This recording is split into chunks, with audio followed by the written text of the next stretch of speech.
Familia, bienvenidos a Mood Project número 15, si no me fallan los cálculos, que creo que no me fallan. Estoy últimamente acertando todo, así que ya puedes dejar me gusta. O sea, nada más que por acertar el número del capítulo, creo que podrías darle me gusta. Pero bueno, ya como tú quieras. Y hoy es un capítulo bastante especial porque nos salimos de lo que es el mainstream, el famoseo, etcétera, para ir a un mundo a lo mejor un poquito más reducido, por decirlo de alguna manera, pero que la verdad que para mi gusto es bastante interesante y espero que para el vuestro también termine siendo bastante interesante. Hoy me complace mucho en presentaros a mi amigo Juan Jurado. Vamos a dejarlo ahí, ya después cada uno que busque lo que quiera, a Juan Jurado. Y muchos estaréis preguntando ahora que, bueno, quién es este chaval tan aparente, con sus barbitas, guapete, su camisa así de chill. Pues bueno, principalmente Juan, es decir, eres sociólogo, ¿no? Tu profesión, por decirlo de alguna manera. Y bueno, algo que lo ha traído aquí es que ha estado de voluntario en la zona de Cisjordania, etcétera, que nos va a contar su experiencia. Y aparte, como sociólogo, pues también nos va a hablar un poquito del tema de la inmigración que está tan candente hoy en día, ¿no? Así que, Juan, sin más dilación, bienvenido. Muchas gracias. Y gracias, por supuesto, a ti por invertir este tiempo, porque además tengo que confesarle a los viewers, que se llaman hoy en día, que andas de tiempo más escaso que el rey de España o que el presidente del gobierno. Así que tiene más valor el hecho de que estés aquí. Así que muchas gracias por invertir tiempo en los proyectos de tus amigos. Gracias por invitarme, es un gran placer estar aquí contigo, compartiendo este espacio tan especial. Tan especial. Y como te he dicho ahí fuera de cámara un poco, esta entrevista se la vamos a dedicar muy especialmente a nuestro amigo Fae. Fae, es para ti esta entrevista, porque es que es para ti. Espero que la veas muchas veces, incluso que si lo ves necesario, que te masturbes con ella, vamos, que no habría problema ninguno. Te doy todos los derechos de autor. Tuyos son. Y bueno, Moreno, por ir un poquito al grano, perdón, Juan, por ir un poquito al grano, vamos a entrar de lleno en la fase de la entrevista donde vamos a hablar de Cisjordania, del conflicto Israel-Gaza y tal. Y bueno, cuéntanos un poco tu experiencia, porque podemos introducir el tema diciendo que has vivido en dos lapsos de tiempos distintos, has vivido en Cisjordania, ¿no? 2018, pre-COVID, 2022, post-COVID. Exactamente. La primera pregunta es clara. En 4 años, ¿cuánto ha cambiado Cisjordania? ¿O qué diferencias has visto del 2018 al 2022? Vale. Es una pregunta, a mi parecer, bastante... Es enorme. Hay muchísimas cosas de las cuales podría hablar. En cualquier caso, bueno, te cuento rápidamente mi experiencia personal, que es una experiencia bastante breve, pero bueno, para mí fue muy importante, y intentaré un poco pues sintetizar las cosas que yo observé antes y después, sea por una primera toma de contacto, y por volver a un sitio que me aprendió a entender el mundo distintamente. La primera vez fue, como tú bien has dicho, en 2018 fui al campo de refugiados de Aida. Es un campo de refugiados que fue construido en el 48, aproximadamente, entre el 48 y el 50, que fue el momento de lo que se denomina, por un lado, el Nakba, que es el desastre palestino, donde se destierran se exilian más de 700.000 palestinos, se destrozan más de 600 pueblos, que fue el momento en el que por el lado israelí se denomina el Día de la Liberación, el Día de la Proclamación y reconocimiento, que esto obviamente dura mucho más tiempo, del Estado israelí, en el año 1948, que viene precedido de una guerra. Y bueno, entonces este campo de refugiados, como muchos otros, se fueron construyendo en la zona de Cisjordania, que bueno, para decirlo, porque quizás puede ser un poco confuso, sí. Yo creo que es mejor aclarar los términos desde un principio. Por supuesto. Yo prefiero hablar de los territorios ocupados de Palestina. Los territorios ocupados de Palestina hoy en día alberga lo que llamamos Cisjordania, ¿vale? Que donde está, por ejemplo, las ciudades históricas como Belén, Nablus, Jericó, Jerusalén del Este, Ramallah, que es la capital administrativa, pero la capital histórica de Palestina es Jerusalén. Y luego, por otra parte, tienes a Gaza, el estrecho de Gaza, ¿vale? Claro. Pero todo forma parte de los territorios ocupados de Palestina, ¿vale? Bueno, entonces cuando llegué ahí en 2018, esta primera experiencia fue por una misión de voluntariado, digámoslo así. Sí. Yo iba a un centro cultural, anteriormente yo vivía en Inglaterra, vivía en la ciudad de Bristol, y allí pues bueno, hacía muchos tipos de trabajo para buscarme la vida, ¿no? Claro. Porque como tú bien has dicho, bueno, en ese momento terminé mis estudios como sociólogo. Exacto. Y bueno, como bien sabemos, yo creo que está claro que la persona que termina su carrera en ciencias sociales va a encontrar muchas dificultades en la vida para encontrar un trabajo, sobre todo justo cuando terminas tu carrera. Claro. Entonces Totalmente. dije, mira, en plan, me voy a Inglaterra a buscarme la vida como sea, como ya hice anteriormente en otras ocasiones. Y nada, allí estuve, como digo, trabajando en varios sitios distintos. Trabajo bastante precario, pero estuve haciendo varios voluntariados al mismo tiempo. Y uno de estos voluntariados fue en el Museo Cultural de Palestina, en Bristol, que es el único museo palestino de Europa. Y si no me equivoco, será uno de los pocos del mundo. No te lo podría decir exactamente. Y allí pues tuve la suerte de conocer a muchos artistas y personas del mundo palestino en general.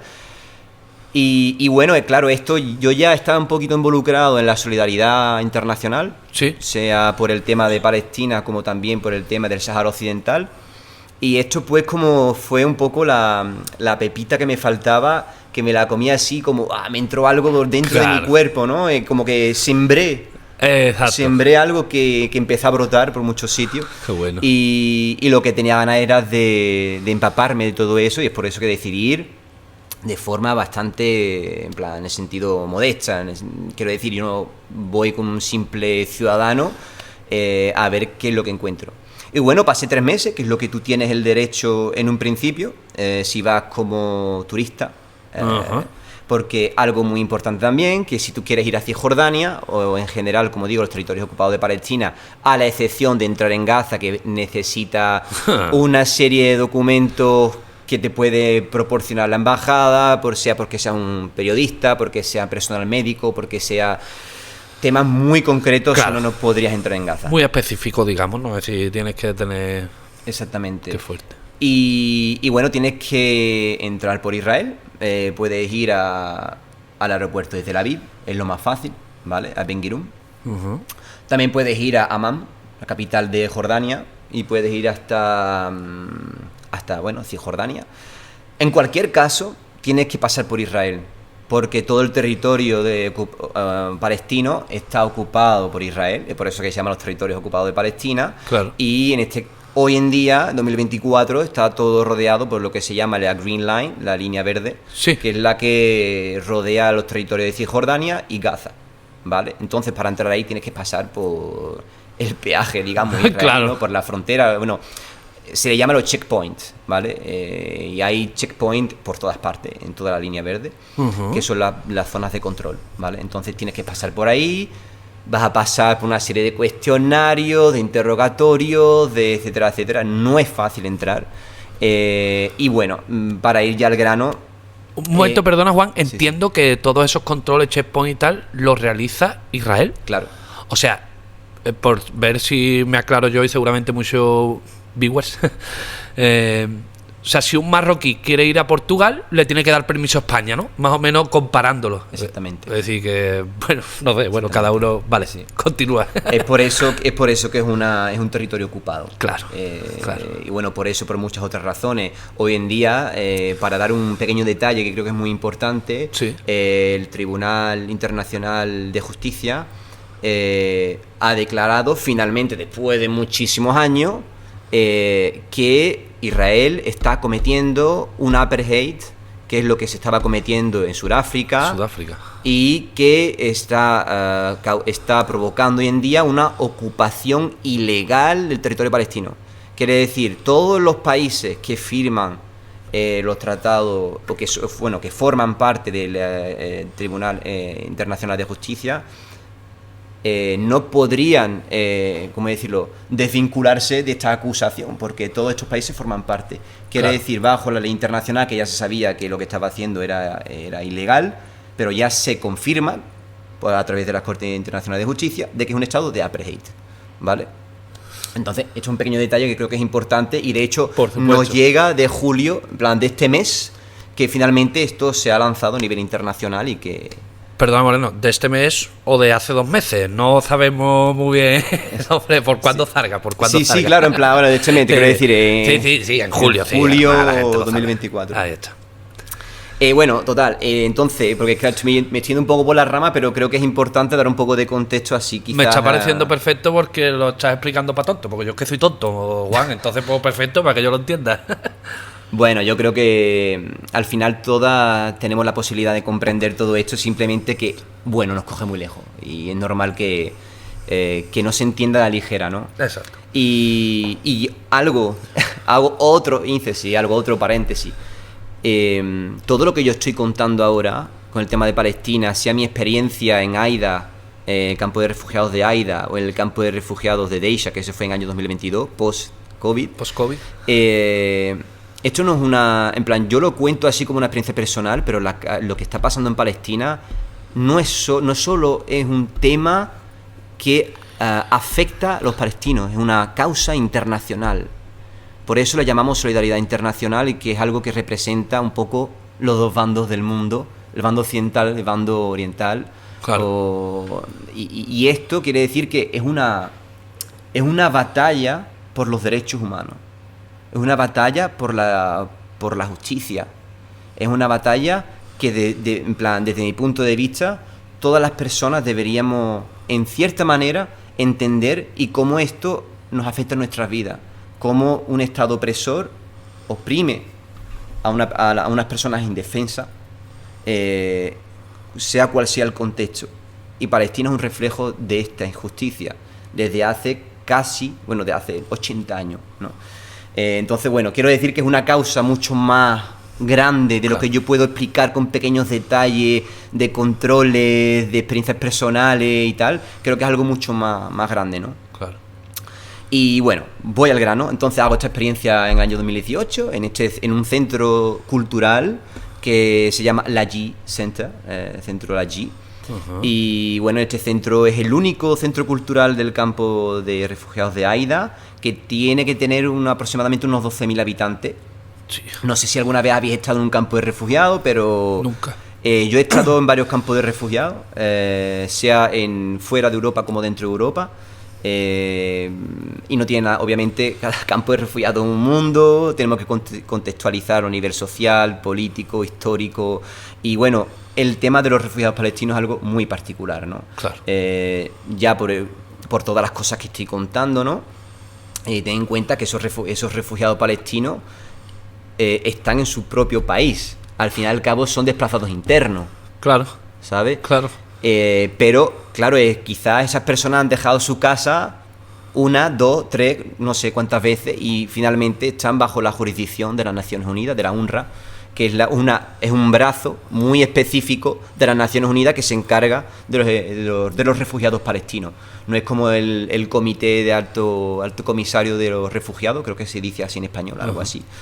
Que es el encargado de los refugiados a nivel global, en excepción de los palestinos. Vale.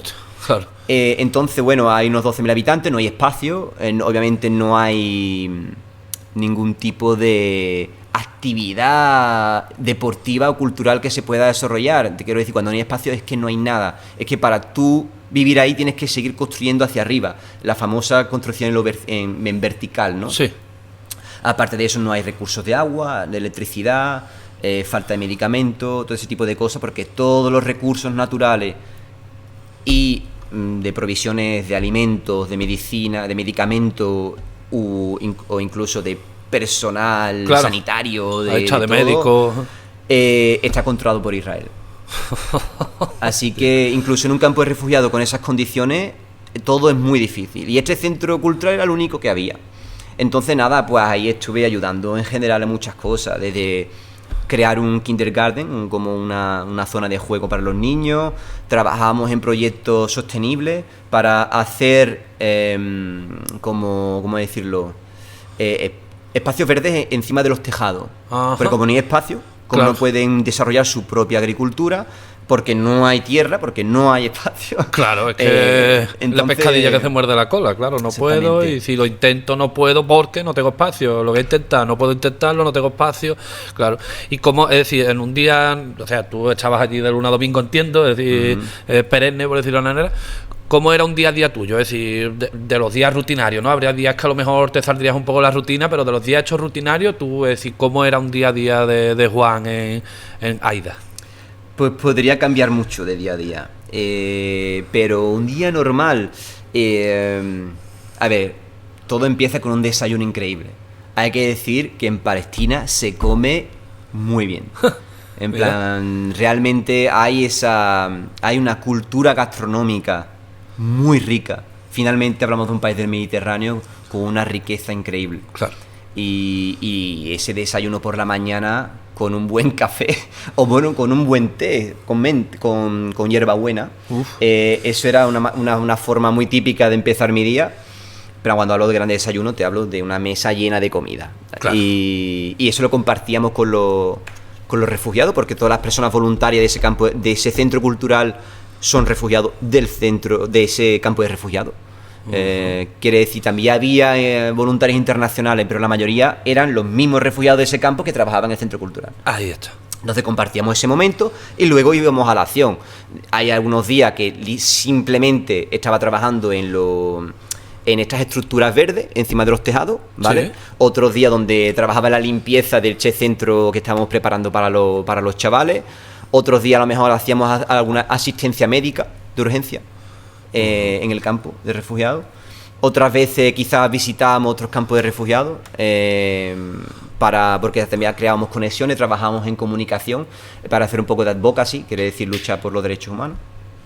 Entonces, como te digo, variaba mucho mi día a día. Claro, no era algo fijo, es decir, que no tenías tú, como por ejemplo aquí en España, no tenías tú tus 8 horas de trabajo y luego, es decir, tú estabas allí y en realidad nunca desconectabas del trabajo. Mi pregunta es, ¿cómo sobrevivías allí? Me refiero, por ejemplo, los desayunos hechos grandes, ¿eso quién lo financia? ¿Quién? ¿Ellos mismos? Sí, en plan, yo me quedaba gratuitamente.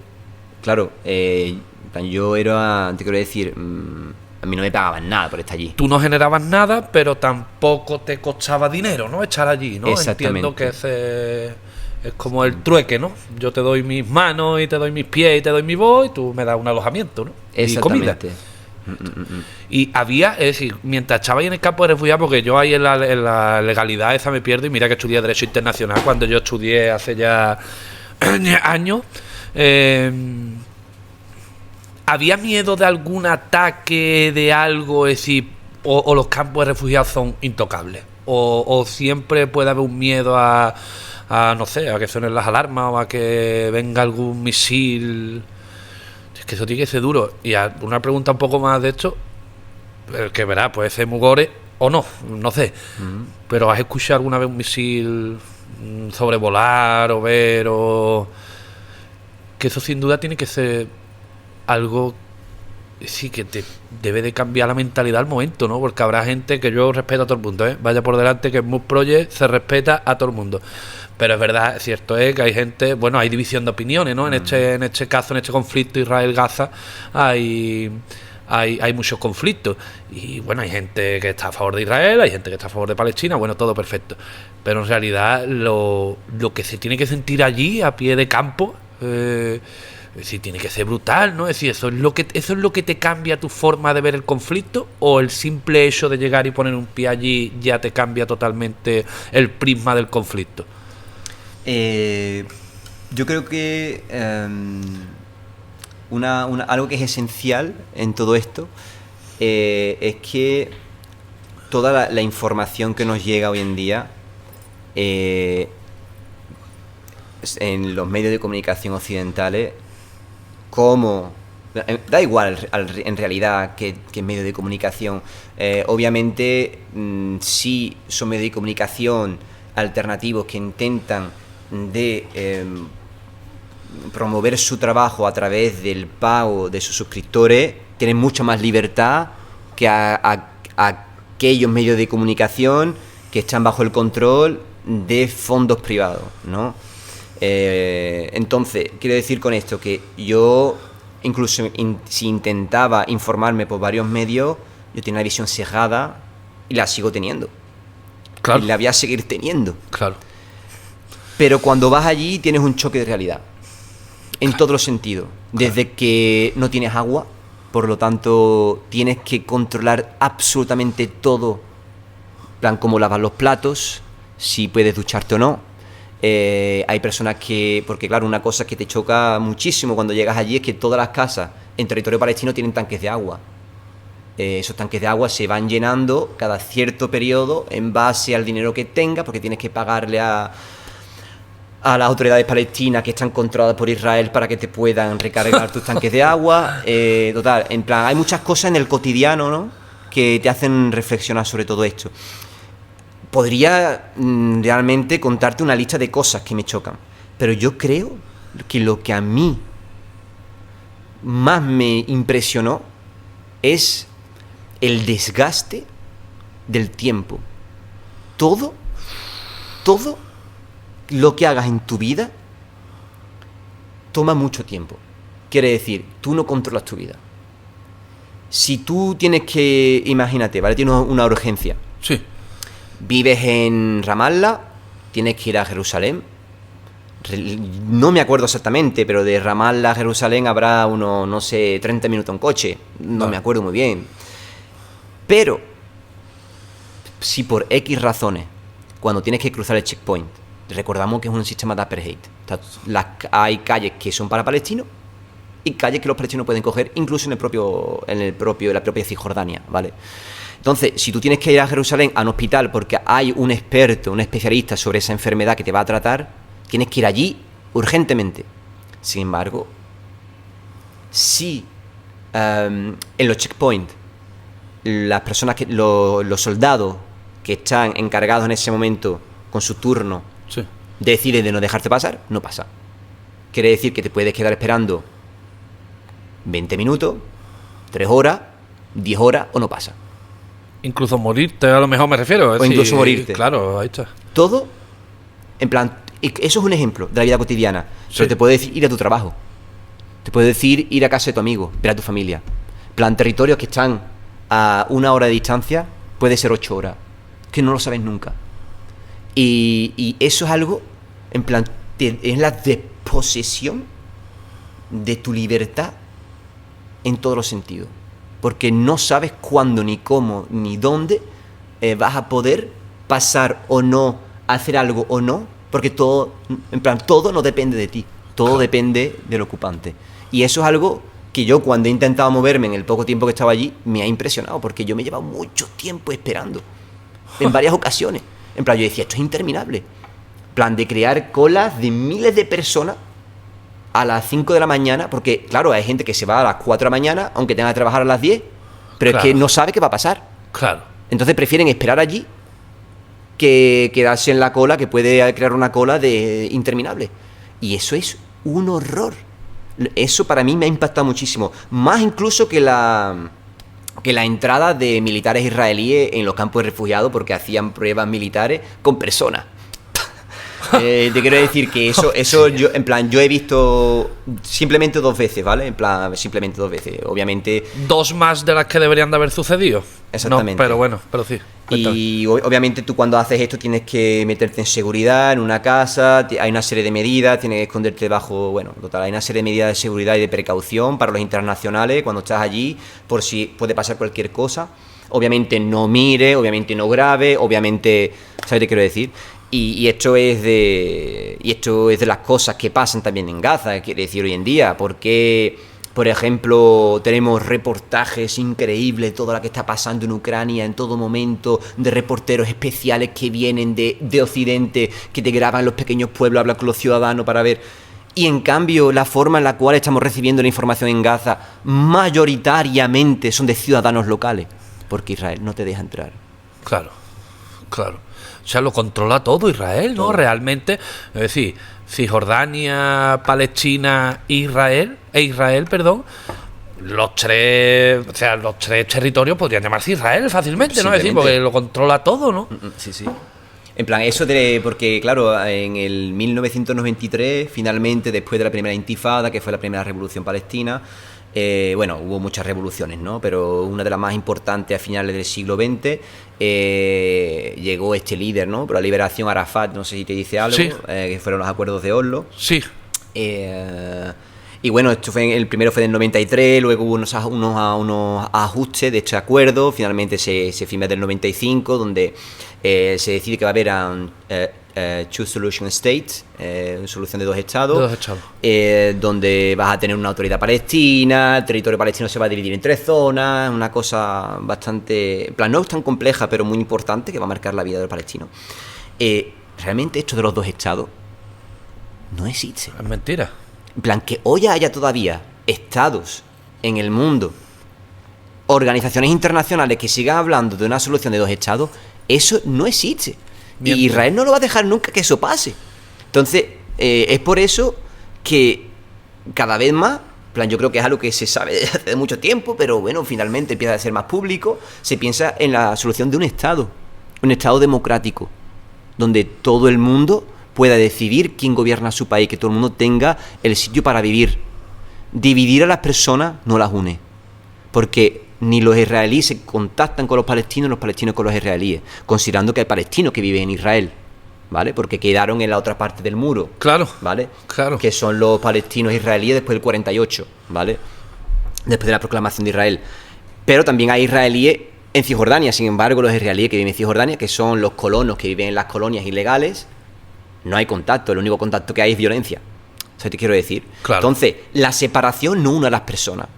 Y es por eso, como tú habían dicho, hoy en día Cisjordania o Gaza, los territorios ocupados de Palestina, no tienen ningún poder. Cero. Es que de hecho, Juan, si no me equivoco, es decir, hablan de autoridad palestina, pero realmente autoridad palestina no hay, ¿no? No existe, ¿no? ¿Quién le paga?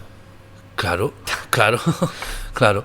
Bueno, y la pregunta que a mí se me viene a la mente constantemente es: ¿qué persigue Israel y más concretamente Netanyahu? Que podemos tacharlo de muchas cosas, pero vamos a dejarlo solo en nombrarlo. Claro, chaval, es muy buena gente. ¿Qué persigue? Es decir, realizando el genocidio que está realizando sobre todo en la Franja de Gaza, ¿no? ¿Qué es lo que persigue? Porque la pregunta, te voy a pedir que sea un sí o un no, porque Vale. luego va a venir otra. ¿Es una guerra con motivos o es un genocidio con motivos religiosos? Desde mi punto de vista, la religión se utiliza, ¿cómo decirlo? Se justifica un medio para llegar a un fin. Vale. Por lo tanto, mi respuesta es no. ¿Y qué persigue entonces Netanyahu con...? Porque, vamos a ver, los judíos, ¿por qué llegan a Israel? Es decir, a lo mejor meto la gamba y seguramente la meta, perdóname, Fae. Los israelíes llegan en masa, sobre todo, o sea, los judíos llegan en masa a Israel, sobre todo después de la Segunda Guerra Mundial, ¿o me estoy equivocando?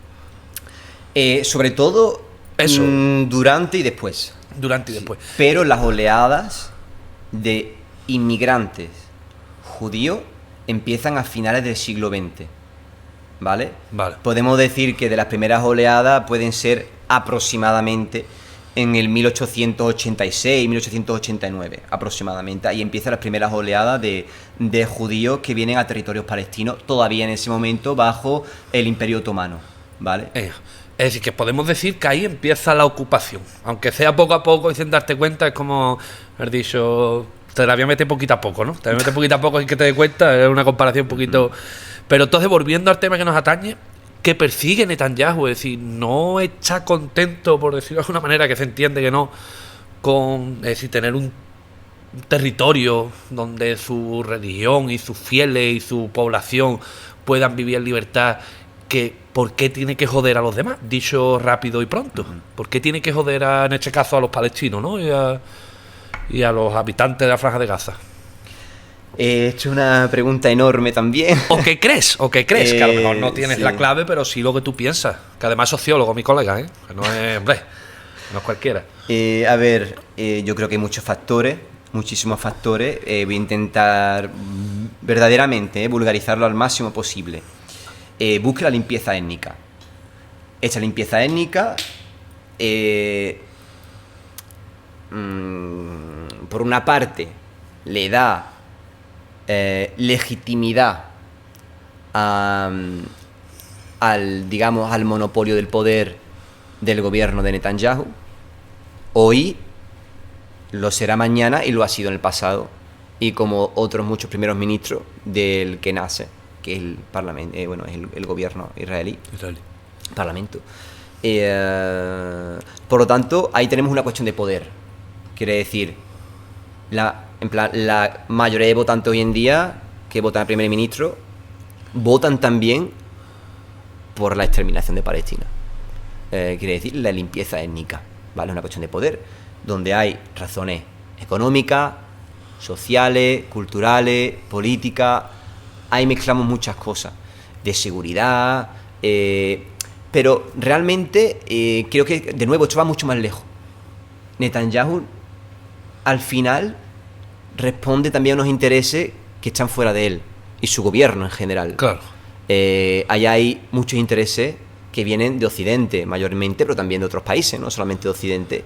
Y así, obviamente, el país joker de la gran mayoría de problemas del mundo es Estados Unidos. Exacto, esa es la pregunta que venía. Entonces, ¿qué es lo que busca? Pues realmente es eso, seguir aumentando su poder, mantenerse en el poder, seguir explotando una serie de recursos que le están dando un desarrollo socioeconómico y político al país.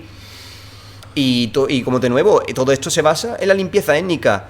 Cuanto más territorio tengan, pues en plan, al final es una guerra también demográfica. Claro. ¿Sabes? Claro. En plan, ¿cuántos habitantes con nacionalidad israelí ahora mismo existen en este territorio? Tanto. Esto, en plan, de nuevo, es que hay muchos factores. En plan, tú puedes ver que una de las técnicas de resistencia, técnicas de resistencia o de reacción, de ataque, como tú quieras, es las políticas demográficas. Realmente una de las cosas que a mí me impactó es que aquí voy a decir algo que no tengo realmente buen conocimiento de. No podría rectificar esto. Yo baso en las cosas que he ido leyendo. Quizás digo una tontería, pero no creo que me esté equivocando mucho. No, yo tampoco lo creo. Hay una serie de medidas aplicadas por el gobierno que facilitan a las familias numerosas tener acceso a una serie de derechos. Por lo tanto, y otras muchas más cosas. Sí. Y bueno, esto también impulsa el crecimiento demográfico. Claro. Quiere decir, yo cuando llegué a Jerusalén, por ejemplo, a mí me impresionó ver familias, normalmente era la mujer la que acompañaba, con 6 niños, 7. Claro. Y decía, madre mía, tío. Claro. Pero realmente así, por todas partes, tío. Pero es lo mismo en Palestina. Claro. Dice que nos están destrozando. ¿Qué hacemos? Tenemos que tener hijos. Es que si no tenemos hijos nos van a eliminar. Claro, nos van a eliminar ya para siempre. Realmente es una guerra también demográfica, ¿sabes? Porque eso también gestiona una serie de cosas relacionadas conectados con el poder económico, etcétera, etcétera, ¿no? Y el apoyo político a una serie a una ideología, a una visión del mundo, a una idiosincrasia, claro. Tal. Entonces, más o menos, en plan, de nuevo, son muchas cosas, pero no sé si he respondido a tu pregunta de por qué Netanyahu sigue ese. Perfectamente, porque además, sobre todo, es decir, motivos demográficos y además, sobre todo, pues eso, culturales. Es decir, al final, Juan, es como si yo soy del Madrid y tú eres del Barça y nos peleamos a puñetazos porque tú eres del Barça y yo soy del Madrid, ¿no? Es decir, es comparándolo un poco, es decir, muy sintetizándolo mucho, por supuesto, pero es decir, todo el que piense distinto a mí, pues voy a por ti, ¿no? Por decirlo de alguna manera. El conflicto ya más grave y el que ha puesto ese conflicto de más de 80 años, dato que me has dado tú, que yo no tenía, fue el evento, el festival que hubo en Israel, tal, entra el grupo armado Hamas, si no me equivoco, y hace una cacería, ¿no? Mata a gente, podemos decir que inocente, tal. ¿no crees que ahí se pierde un poco, es decir, la lucha? Pues claro, es verdad que yo te digo una cosa. Yo tengo 31 años.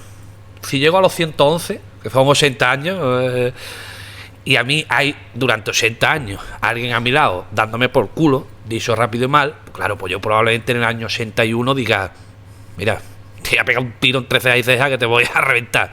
¿Sabes? Decir, ¿qué es lo que pasa? Que está la violencia justificada en ese caso, pues claro, la respuesta puede ser muy bonita y tal, pero ¿está justificada la violencia en ese caso para conseguir que te escuchen o que te...? A ver, primero de todo, quiero decir que yo abogo por la paz, ¿vale? Y no por la violencia, ¿vale? Sin embargo, hay que tener un poco de conciencia sobre todos estos años de ocupación. Se han intentado muchas cosas para acabar con toda esta injusticia que está pasando.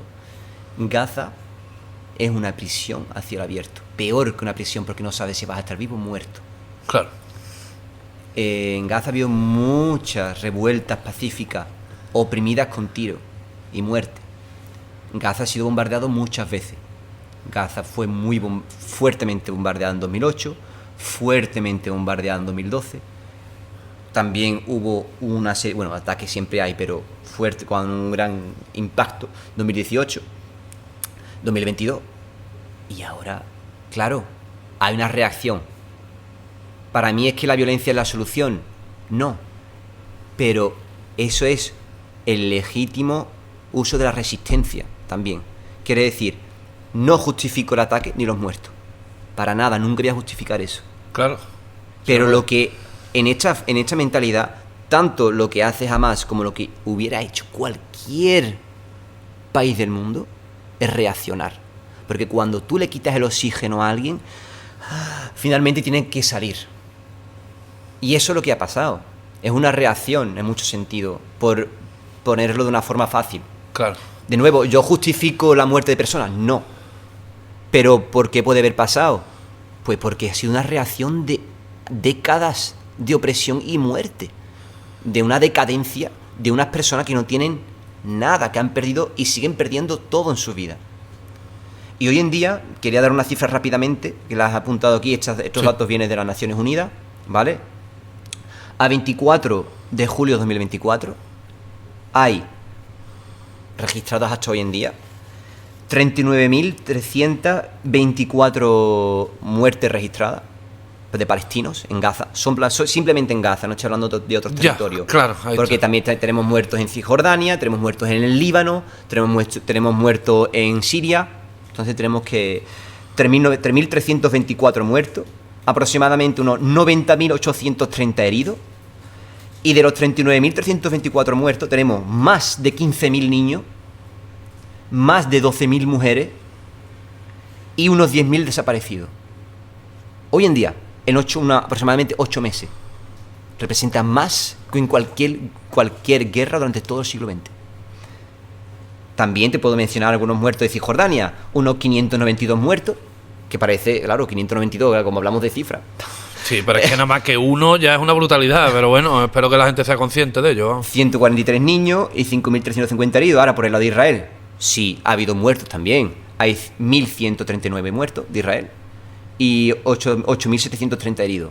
Pero claro, estamos hablando de casi 40.000 muertos, sin contar todas las personas que estarán desaparecidas en todos los escombros, porque claro, se ha destrozado más del 87% de Gaza. No queda nada. Plan, se han destrozado, no me acuerdo cuánto, en plan, hospitales, iglesias, mezquitas, escuelas, sinagogas, se ha destrozado negocio, hospitales, ¿no? Sí, todo. En plan, no queda nada. Hoy en día hay más de 1.900.000 desplazados en Gaza, que siguen moviéndose internamente porque no pueden salir, matándolos de un sitio para otro. En plan, te quiero decir, para mí este dato es muy importante. Antes de seguir hablando de lo que está pasando hoy en día en en Gaza o en Cisjordania y porque hay una reacción o no. Pero la realidad hoy en día es que esto no puede seguir. Esto no puede seguir. Tenemos que pararlo. En plan, seguir permitiendo este genocidio. Va contra la existencia humana misma. Y no podemos hacer oídos sordos a esto. Entonces yo creo que para mí es muy importante que mencionemos y que tengamos en cuenta, porque claro, luego te dice, bueno, y esto es algo que, como de nuevo, está muy lejos, ¿no? Que yo qué hago, pero no es lo que está pasando ahí. Es un reflejo de quiénes somos hoy en día. La sociedad. Un pequeño inciso, Juan, pero es decir, para continuar ahora, ¿no? ¿Crees en la sociedad? Ahora que has mencionado, porque es decir, es cierto es que últimamente me está llegando a dar incluso un poco de asco, ¿no? Es decir, hablando con un amigo que tenemos en común, es que merecemos la extinción, tío. Como seres humanos, es decir, damos asco, no soy muy tal. Pero en tu caso, ¿crees en la sociedad? Yo creo en la sociedad. Creo que a pesar de todas estas cosas, me siento privilegiado de vivir esta vida. Obviamente lo puedo decir desde una postura de hombre blanco europeo que vive en un país magnífico como España, desde la seguridad, teniendo en cuenta que vengo también de una familia humilde, pero trabajadora, y que, bueno, al fin y al cabo, esta vida te ofrece cosas preciosas y hay encuentros y desencuentros en la vida que te hacen creer que la sociedad puede seguir transformando las cosas que hacemos en algo más positivo, más sostenible, más justo. Y yo realmente creo que las cosas pueden cambiar. Sin embargo, vivimos en ese bucle de información todo el tiempo en el que todo es negativo. Pero el mundo es muy grande. Y somos muchos millones de personas. Y yo creo que las personas somos más fuertes que este sistema. Y que podemos seguir evolucionando hacia algo mejor. Sin embargo, tenemos que... No sé, de nuevo, esto es algo muy utópico. Lo estoy diciendo de forma clara porque si creo en la sociedad, yo creo que esto es una pregunta... Sí, hombre, muy amplia. Pero es verdad, es cierto que lo has resumido muy bien. Además, tengo que decirte que estoy de acuerdo contigo. Porque es verdad que no sé cómo lo consiguen, pero... Aquí voy a hablar sin pelos en la lengua, por decirlo de alguna manera, que me perdone a alguien si se ofende, ¿vale? Vaya por delante, pero no es mi intención ofender. Pero cierto es que uno cuando ve el noticiario, el telediario, ve cómo consiguen poner a los palestinos, a los gazatíes, de malos, ¿no? Por decir, de villanos, ¿no? Cuando realmente, es decir, yo lo comparo mucho, y perdóname por este inciso, me voy a extender un poco por si quieres beber agua. Yo lo comparo mucho al caso de Rusia con Ucrania, ¿no? Es verdad que en el panorama internacional, y yo, Putin, era un cabrón, hijo de Putin, no sé qué. Vale, muy bien, pero Putin lleva 30 años diciendo que no quiere que Estados Unidos se acerque, que Estados Unidos no se acerque, que Estados Unidos no se acerque, que Estados Unidos no se acerque. Y ahora la OTAN, que es una organización que podemos entrar a debatir, lo que pasa que daría para otro podcast, porque es decir, no entiendo por qué hay un tratado, una organización que una a Estados Unidos, que está a 9.000 kilómetros con Europa, es decir, no entiendo qué sentido tiene, es decir, que haya buenas relaciones, vale, pero para ir a un tratado, y Estados Unidos presionando a Ucrania para entrar en la OTAN, claro, pues ya, Putin no es tonto, cojones. Putin sabe que tú estás diciendo, Ucrania entra en la OTAN, que así voy a poner una base de Estados Unidos al lado tuya y te voy a tener a 20 kilómetros. Claro, pues yo lo siento, de verdad que como hemos comentado antes, la violencia no se justifica nunca, pero es normal que Putin coja y diga, pues los chanca a la calle. Lo siento, es decir, es que no estoy a favor, por supuesto, la guerra estoy, es decir, con lo que has dicho tú, Juan, antes estoy totalmente de acuerdo, pero es verdad que hay veces que dices tú, coño, es que no me están dando más solución, ¿sabes? Que la que estoy planteando. Pues lo que tú dices, ¿no? Después de muchos intentos, de muchas manifestaciones, tal, es que no, es que da igual, es que hasta que no tienes un subfusil en la mano, pues no, parece que no te escuchan, ¿sabes? Entonces yo lo comparo mucho a ese caso. ¿Cómo consiguen los medios, el que sea, no me voy a meter a valorar ni uno ni otro, pero cómo consiguen que los villanos sean...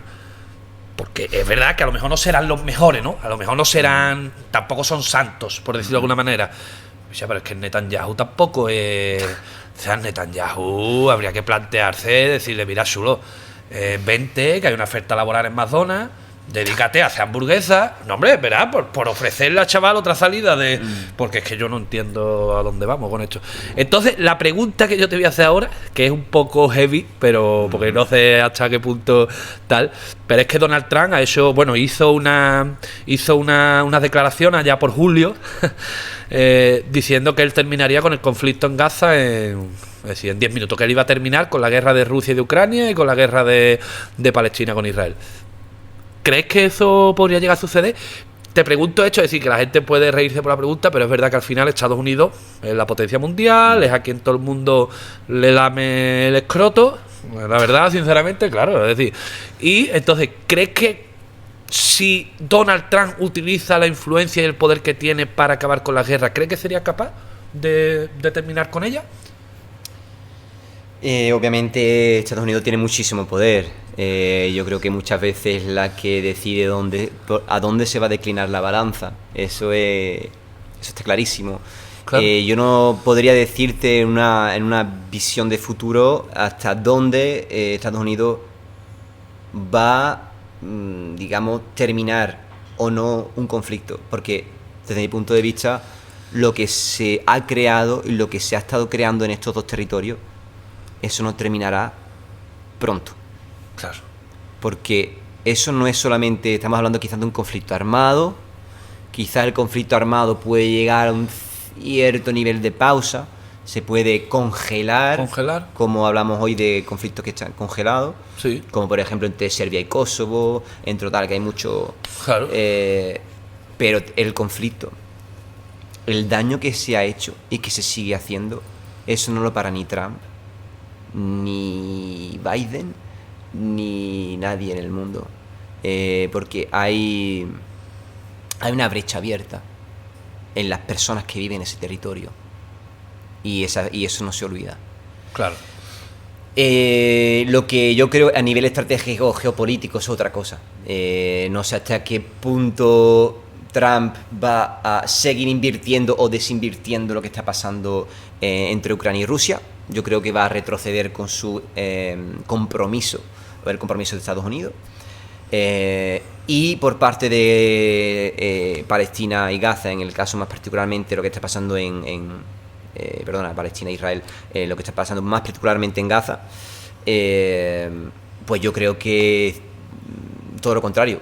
Claro, yo que lo va a reavivar, ¿no? Exactamente, yo creo que lo que va a hacer es impulsar la exterminación para comenzar un nuevo proyecto que ya lo ha lanzado Israel. Israel ya ha lanzado su propio proyecto urbanístico, su plan urbanístico en Gaza, que es lo que va a hacer después de la destrucción de Gaza. Y dice que tranquilamente lo van a reconstruir no me acuerdo, en 15 años o algo así. Y va a crear un nuevo spot turístico, lo que tú quieras, claro, ¿sabes? En plan... Claro.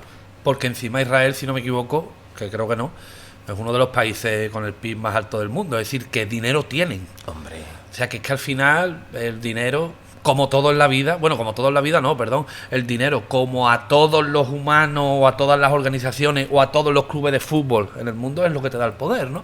Exactamente. Tú ten en cuenta un pequeño detalle. Sí. ¿Por qué tantas grandes empresas siguen invirtiendo en Israel a pesar del boicot que se le está haciendo? Porque hay empresas que el movimiento BDS, el movimiento BDS sí, de Boycott, Divestment and Sanctions, que sería boicot, desinversiones y sanciones, ¿vale? Que es el movimiento más fuerte que lucha contra la apartheid en Palestina, causado por Israel. Está causando unos daños económicos más gestuales en empresas como Carrefour, empresas como HP, que son uno de los ordenadores, de cámaras, sí, cámaras de control, impresora, ¿no? Impresora, sí. Puede ser en empresas como Puma, puede ser en empresas de cosmética. Hay muchísimas cosas que estamos intentando boicotear para evitar que se sigan explotando en territorios palestinos, y aún así siguen ahí, porque hay tantos intereses económicos que no hay manera de frenarlo. Claro. Es una... Exacto, es que, o sea, no solo a Israel seguramente le interese tener ese ese círculo empresario, por decirlo de una manera, tenerlo allí, sino que habrá más países que no sean Israel que también les interese a lo mejor que esté ahí por el tema económico, ¿no? Exactamente. Que al final también el motivo de la guerra puede ser un poco también económico, ¿no? Es decir, que aparte de demográfico, de tal... Es decir, y ahora casi una última pregunta, pero por ti, Juan, me lo estoy pasando de puta madre, pero es que mañana mi colega se va a Brasil. Es decir, que es que no ha terminado, que ahora se va a vivir un pequeño inciso breve a una favela A Salvador de Bahía. a Salvador de Bahía. Es decir, que además por abajo, ya lo habéis dicho 2 o 3 veces en el vídeo, pero por abajo vamos a dejar su Instagram, que yo, si lo queréis seguir por ver las experiencias de mi amigo, pues la verdad que, oye, no estaría mal del todo. Te iba a decir una última pregunta. ¿Cómo terminarías tú con el conflicto entre Israel y Gaza? Si de ti dependiera, claro, porque si de ti dependiera estaría terminado ayer, pero claro, es decir, ¿qué solución plantearías? Hay un vídeo que no me acuerdo, se llama, creo que Godwin. Bueno, hay un activista de Black Panthers que participa en una película muy buena. Ahora mismo no me acuerdo de esa película, pero te la enviaré algún día. Sí. Que dice que, bueno, está en una discusión con alguien en el que está hablando sobre el concepto de paz y finalmente termina una frase diciendo, bueno, hay paz. Y me dice, pero ¿es que tú crees que puede haber paz sin justicia? Y dice que tú puedes estar en paz, pero puede ser injusta. Y dice, no hay paz sin justicia. Y para mí necesitamos esas dos cosas, paz y justicia para los palestinos. Y la solución de un Estado, en un país democrático donde todo el mundo conviva junto. Esa, en muy pocas palabras, es mi respuesta. Claro, sería una solución. Además, es decir, porque ahora, esto sí que va a ser una última reflexión y de verdad, vamos a la última parte de la entrevista. Hemos dejado pendiente el tema de la inmigración, que está hoy en auge, pero así vuelves. Es decir, ya tienes compromiso de que tiene que volver. Así que, es decir, para llenarnos cuando vuelvas de Brasil, si tienes como esta vez 2 o 3 semanitas por aquí, pues estaremos en contacto. Aquí, o por ejemplo en Barcelona ahora, se habla mucho de la multiculturalidad, que es una palabra que me encanta. Lo que pasa es que la gente lo lleva a lo negativo, porque los que roban son los moros, los que violan son los moros y los que tal son los moros, ¿no? Es lo fácil. Pero, es decir, abocarías por un Estado irratino, ¿no? Una mezcla de Israel y palestino. Israelo-palestino. Exacto. Israelo-palestino, no sé. Claro, donde convivan judíos, musulmanes, sí, cristianos, ¿no? Digo, al final, esa sería tu solución. Hoy en día es la única forma que veo para avanzar. No hay otra. Claro. Desde mi punto de vista. Y ahora, ya esta sí es la última. Es que me van viniendo, Juan, y no te voy a dejar irte. Verás tú que vas a perder vuelo ahora sí. Verás. Has comentado antes que ya la Corte Internacional de Justicia la ha dicho Netanyahu. Piche, para, cabrón. ¿Qué poder tiene la Corte Internacional de Justicia para decir, oye, Netanyahu, o paras o te vamos a detener, ¿no? Entiendo que habría algo, o no puedes realizar ningún acto contra Netanyahu. Para mí es algo muy simbólico lo que ha hecho la Corte Internacional de Justicia, porque es la primera vez que se juzga a un aliado del norte global, de los países de Occidente. La primera vez, porque siempre ha sido una acusación a los países del sur global. Claro. Ruanda, Sudáfrica, incluso cuando pasó la disolución de Yugoslavia, donde se llevó a Tito, ¿cómo se llamaba? Uno de los últimos líderes de Yugoslavia, cuando ya se desintegró, que todavía quedó en la República de Serbia y Montenegro. Sí. Total que esto se ha aplicado en muchas zonas, pero nunca realmente un aliado de Occidente. Para mí es muy simbólico. También muy simbólico el hecho de que se le ha acusado de apelación al genocidio, considerando que una de las grandes justificaciones de Israel es el holocausto. Claro. Quiere decir, estamos diciendo que tú estás ejecutando la misma cosa sobre los palestinos, pero al mismo tiempo te justifica que tu existencia es el holocausto. Claro. Entonces es muy simbólico. Y al mismo tiempo esto se realiza porque, claro, dentro del país no hay una acusación de lo que se está pasando. Entonces vienen este ente externo a decir, lo que estáis haciendo no está bien. Y esto hay que pararlo ya. Y vosotros sois unos criminales. Esto teóricamente y simbólicamente es muy fuerte. Claro. En práctica, según mi opinión, esto va a cambiar lo que va a seguir haciendo Netanyahu y su gabinete, no lo creo. Porque Israel no reconoce a esta institución. Por lo tanto, yo no creo que veamos a Netanyahu, como tampoco reconoce lo que dice el Consejo de Seguridad de las Naciones Unidas, como no reconoce absolutamente nada. No creo que veamos a Netanyahu en las Cortes, siendo acusado por la Corte Internacional de Justicia Internacional. No lo creo, no creo que lo veamos ahí. Claro. Entonces, no sé hasta qué punto esto puede... No sé hasta qué punto esto puede realmente tener una... Claro, es decir, que ha sido algo más simbólico a lo mejor quizás que otra cosa, porque al final si Israel no lo reconoce como organismo, es decir, poco hay que hacer, ¿no? Sin embargo, y aquí termino, todos esos países que reconocen a esta institución no pueden, teóricamente, no deben aceptar la entrada de las personas acusadas en el territorio nacional. Quiere decir, Netanyahu, conjunto al suministro de defensa y otras personas acusadas, no pueden entrar, por ejemplo, en el territorio español. No pueden entrar en el territorio colombiano. No pueden entrar en el territorio, ¿sabes? No pueden hacerlo. Yo lo dejaría entrar aquí a Netanyahu, ¿eh? Lo dejaría entrar aquí así que se viniera por la zona de Bonanza, o la zona... Le damos una zona... Para invitar una tapita, ¿no? Le damos una zona y que se ponga a plantar papas. A ver si se le da mejor. Bueno, pues Juan, la verdad que... me llevaría 16 horas ahí contigo. De verdad, lo que pasa es que YouTube solo deja subir vídeos de 6 horas, como mucho, creo, ¿sabes? Pero la verdad que sí, espectacular. Enhorabuena, porque no todo el mundo creo que ese cojones, por decirlo rápido y mal, y diga voy a ir a ayudar, ¿no? Sin esperar nada a cambio, ¿no? Porque entiendo que al final lo único que tú recibes a cambio pues, puede ser el cariño que recibes allí, ¿no? El amor que te dan y tal. Y tío, aunque desde mi posición a lo mejor es un poquito de cara dura, pero... Es decir, que te animo porque hace falta más gente como tú en el mundo y además creo que en el fondo tú también lo sabes, es decir, que gente de paz y gente voluntaria, ayudadora, que no sé ni si esa palabra existe, pero si no, la añadimos al diccionario, exactamente, la creamos ahora mismo. Pues si somos andaluces tenemos el derecho también a crear nuestra propia palabrería. Exacto, que el otro día en una entrevista dije, lo malo es que no haya algo... Y la gente me está funando. Mirar en el diccionario y mirar a ver si existe la palabra aiga. Miradlo. Y ya luego me criticáis, que eso es importante. Totalmente. Y nada, pues un saludo muy fuerte a Netanyahu desde aquí. Esperemos que no sé. Además, te voy a decir una cosa, Netanyahu, hecho personalmente, porque yo sé que tú lo vas a ver. Cambia, por favor, al portavoz del gobierno israelí. Creo que es el portavoz, el jefe de las Fuerzas Armadas, no lo sé.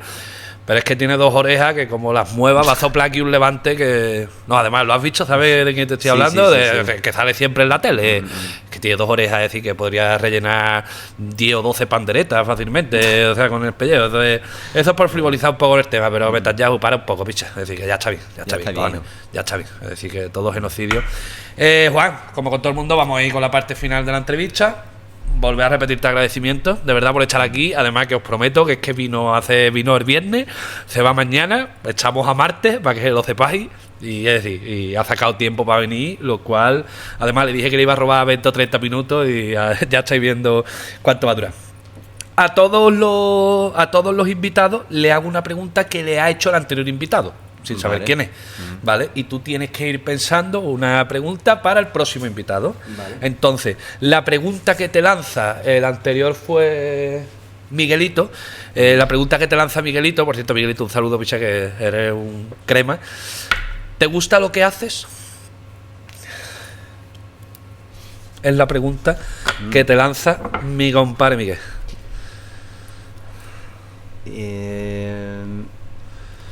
Yo creo que me gusta lo que hago.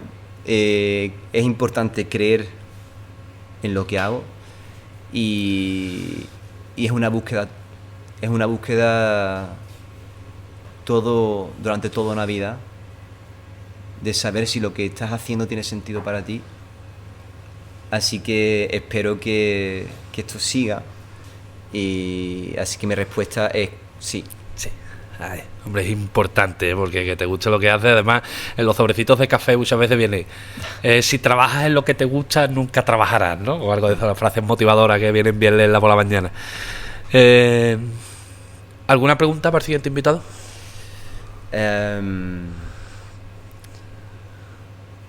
Vale, esto puede interpretarse de muchas formas, pero la pregunta sería algo como ¿con qué sueñas más a menudo? Eso se puede interpretar de muchas formas. Puede ser literalmente un sueño, puede ser también ¿Sueño con que corro y no avanzo? ¿O sueño con montar una empresa? Es decir, que ahí está, que puede tener muchas interpretaciones, pero está muy bien, porque yo no le voy a dar pista a ver qué interpretación hace el siguiente invitado. Yo quería también agradecerte esta entrevista, porque no me ha dado tiempo de agradecerte todo esto. Joder, realmente. Bueno. Y bueno, no sé si puedo hacer algo, pero te traigo algo. Hombre, me ha traído un regalito y no se lo he tenido que pedir. ¡No se lo he tenido que pedir! Te traigo un regalito, no sé si... Esto viene cargadito, ¿eh? A ver. Espérate un segundo. Venga. A ver, tampoco traigo aquí un baúl lleno de cosas, pero... a ver... Tengo una bolsita de una bolsa. Unas muñecas rusas. Pero bueno, te diré por qué te he hecho este regalo. Bueno, uno lo entenderá rápidamente. Pesa, ¿eh?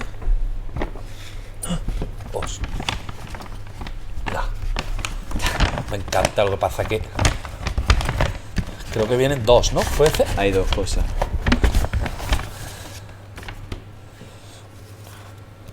Te diré por qué ese libro y por qué esa bandera. Hostia, es que además me estoy aficionando mucho últimamente a la lectura. Sani Ladán es una persona que admiro muchísimo. Es un activista español camerunés. Admiro muchísimo su trabajo. Tiene también podcast. Él trabaja en muchos proyectos sociales en las instituciones europeas. En España tiene también una gran relevancia. Participa en radio con France 24, en una radio francesa, pero con el canal español. Es una persona muy interesante y ahí cuenta la historia de su vida y cómo llegó a España. Y como esta historia hay muchas que merecen la pena escuchar. No es porque sea más o menos especial, pero es un libro muy profundo. Te he dejado una pequeña nota al principio para ti, creo que es esta de aquí, no sé si me acuerdo. Y con una pequeña tarjetita. Hostia. ¿La leo, Juan? Léela si quieres. ¿Sí? Vale. No habla nada de nuestra juventud, de cuando nosotros éramos maleantes, ¿no? No, hombre, nunca lo hemos sido, ¿eh? No sé, es algo que ni siquiera me acuerdo ya, lo que escribí. No, pero está bien. La historia de nuestras vidas están y estarán marcadas por la búsqueda de nuestras identidades. Este libro muestra las entrañas de la injusticia y la pérdida, así como paradójicamente muestra la esperanza y el encuentro. Tu querido amigo te desea una bonita búsqueda, un maravilloso camino hacia la vida, uno o varios encuentros contigo y con todas las personas que quieres ser. Juan. Qué bueno, tío. Qué bueno, inspirador. Además me lo voy a leer y te voy a pedir que hagamos como en el colegio, que cuando me lo termine te diré, oye Juan, lo he terminado, y me pongas un examen para ver si lo he entendido, ¿eh? Y bueno, y aquí tenemos... Y este de aquí, bueno, es la bandera de Palestina. Suele decirte que esta bandera me ha acompañado... ¿En serio? Me ha acompañado en muchas manifestaciones. Espérate, le voy a poner así. Sí, es al revés, ¿verdad? Sí, hombre, por favor. Como si estuvieras en tu casa, Juan. Sabía yo que aquí había un rollo. Sí. Vale. Que eso, pues está un poquillo la pobre que está... Se nota que está con tralla. Esta castilla, sí. Pero bueno, te quería dar esta porque es más simbólica para mí, porque me ha acompañado a muchos sitios donde he estado. Qué bueno. Pues Juan, ya está, ya no... Ya... quería mostrar un libro, pero más bien mostrarlo porque... Sí, claro, por supuesto, por favor. Además, si es una recomendación para el público. Exactamente, para el público. Mira, si se lo lee uno, ya mereció la pena. No me gustaría mostrar este libro y recitar un poema de un escritor palestino que lo tengo en el corazón desde hace muchos años, que se llama Mahmoud Darwish, que es un poeta no solamente reconocido a nivel de Palestina, sino internacionalmente. Y bueno, primero de todo, este es un libro de un autor que se llama Ilan Pappé. Es sociólogo, politólogo, antropólogo, todo lo que tú quieras. Es un académico israelí, judío, que ha sido desterrado de Israel por básicamente criticar al sionismo y a Israel. Y es la primera persona en Europa que crea el Departamento de Estudios Palestinos en la ciudad de Exeter, que es donde yo hice mi máster. Y ahí lo conocí y le tengo mucho aprecio como académico. Y creo que, bueno, él es reconocido a nivel internacional, pero también como persona. Es una persona que realmente merece la pena. Y si queréis saber más sobre lo que está pasando, Ilan Pappé es una persona que merece la pena de seguir, de leer y de ver. Además entiendo que él no te va, por decirlo de alguna manera, no te va a mentir, ¿no? Es decir, es una persona veraz, ¿no? Exactamente. Exacto, que eso es importante. Desde la visión de un israelí judío. Muy importante eso. Y la cita la tengo en mi móvil. ¿Lo puedo recuperar? Lo tengo ahí en mi Por móvil. favor. ¿Sí? Incluso creo que alguien de mi equipo... No, bueno, ve tú, no vaya a hacer que te busque algo. Y mientras vamos a dejar con este briconsejo. Vamos a despedir el programa de hoy con un briconsejo. Empiezo, ¿vale? Sí, por favor. Esto viene de una obra que la llama En presencia de la ausencia. Sí. Que, bueno, es un libro muy bonito. Bueno, da igual, voy al grano. Te despiertan de tu edad y te dicen: hazte mayor ahora mismo, con nosotros, de la edad o de la tribu. Corre con nosotros, que no te coma el lobo. No hay tiempo de despedirse de nada caliente. Lo que te queda por dormir, déjalo junto a la ventana abierta, que te alcance cuando despierte con el azul del amanecer. Los sueños salen al camino de los soñadores, que a otra cosa puede hacer el soñador sino recordar. Sal con nosotros a esta noche y misericordia. Ya aprenderás a ordenar los luceros en la alacena de la memoria, a restituir lo perdido a fuerza de nombrarlo, así te desquitarás. Pero no mires a las estrellas ahora, no sea que te rapten y te pierdas. Agárrate al vestido de tu madre. Ella te guía por la tierra que corre descalza bajo los pies. Y no llores como tu hermano recién nacido, no sea que el llanto ponga a los soldados sobre aviso. Esta es la manera en la que Mahmoud Darwish habla de la catástrofe palestina en el 48 con el Nakba. Y creo que es muy simbólico porque es lo que está pasando hoy en día también. Claro, se está volviendo a repetir la historia. Y el que no conoce su historia está condenado a repetirla, ¿no? Es decir, que es fuerte. Y además me ha retrotraído un poco incluso a mi niñez, tío. Es decir, ¿no? Hablando de las estrellas, agarra el vestido de tu madre. Hostia, la verdad que, es decir, bastante. Después te voy a pedir, porque lo has dicho 2 o 3 veces, pero es decir, no, el idioma no lo tengo yo todavía, entonces te lo voy a pedir escrito y voy a buscar cosas suyas, tío, porque la verdad que se ve bastante interesante, ¿no? Juan, 2 preguntas que le hago a todo el mundo.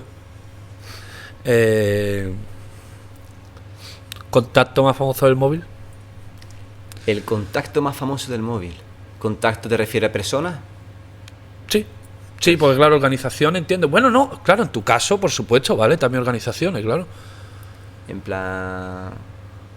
No entiendo realmente. En plan, ¿una persona que yo contacto frecuentemente? O que tú tengas su número, simplemente. Que tenga su número. Claro. Hostia. Ahora, en este momento, hablo mucho con mis colegas capoeiristas. Por lo tanto, hago mención a un gran querido amigo, Steven. Su apellido de capoeirista es Rastiña. Es un chico de Cabo Verde que lo quiero mucho y que me ha ayudado mucho estos últimos años. Qué bueno. Pues un saludo desde aquí.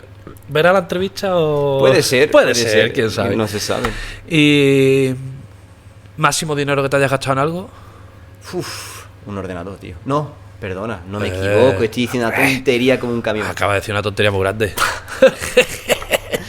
Creo que a ver, si es una cosa que has comprado en específico, es un coche. Que lo compré cuando tenía 20 años, 21. ¿Un algo Cadillac? así. Puede ser. Y que lo vendí al mismo precio, así que Había precio. me salió... Ese coche tiene su historia, porque yo lo Tiene probé y todo, ¿eh? yo lo probé. Es verdad, es verdad. Claro, ¿te acuerdas? Me lo llevaste a carretera y tú diciendo, pero pízale, era la primera vez que yo cogía un coche automático, pero pízale. Que yo creo que se va a revolucionar. Y claro, no entendía yo que eso después va, ¿no? Y quitando el coche, es decir, que es algo a lo mejor un poquito más rutinario, por decirlo de alguna manera. ¿En qué gasto más dinero? En cuidarme. En mi alimentación. Mi alimentación es muy importante. Qué bueno. La alimentación es donde me gasto más dinero. No me considero una persona consumista en ningún sentido, pero sí que intento cuidarme comprando cosas locales, intento comprar productos de calidad. Como tú bien sabes, me he retirado del consumo de carne, así que ser vegetariano es una decisión que toma tiempo y paciencia, y sobre todo interesarte en la alimentación. Así que ahí es donde yo me gasto más dinero. Claro. Y en viajar, obviamente, no lo quito. Está todo conectado. También está todo conectado. Ahí está. Juan, sin más dilatación, como diría Amador Rivas, sin más dilación, volver a agradecerte de verdad el hecho, porque valoro mucho el tiempo de las personas. El tuyo, al ser más corto aquí en esta ciudad, pues te lo agradezco el triple. No digo que tu tiempo valga más, pero sí que en el tiempo que estás aquí, pues por supuesto que tienes que aglutinar muchos momentos en poco tiempo. Y agradecerte que hayas estado aquí, y te lo digo en serio, Juan, que además somos amigos desde hace bastante. Hemos jugado muchas partidas Rentoy en el Cano, muchísimas, muchísimas. Quiero, necesito, me gustaría, me encantaría que volviera. Es decir, sin fecha, cuando tú quieras, simplemente, pues bueno, cuando estés aquí, pues ojalá podamos echar un ratito hablando de otros temas como sociólogo, que al final lo hemos dejado ahí un poquito apartado, pero es verdad que bueno, al final el tema principal pues es el que es. Y Juan, de verdad que muchas gracias, y el último gracias, pero en mayúsculas. Muchas gracias a ti de nuevo. Gracias, tío. Familia, darle me gusta y hacer cositas, que ya sabéis, Dale que no me cuesta gusta. nada. Claro. Importante.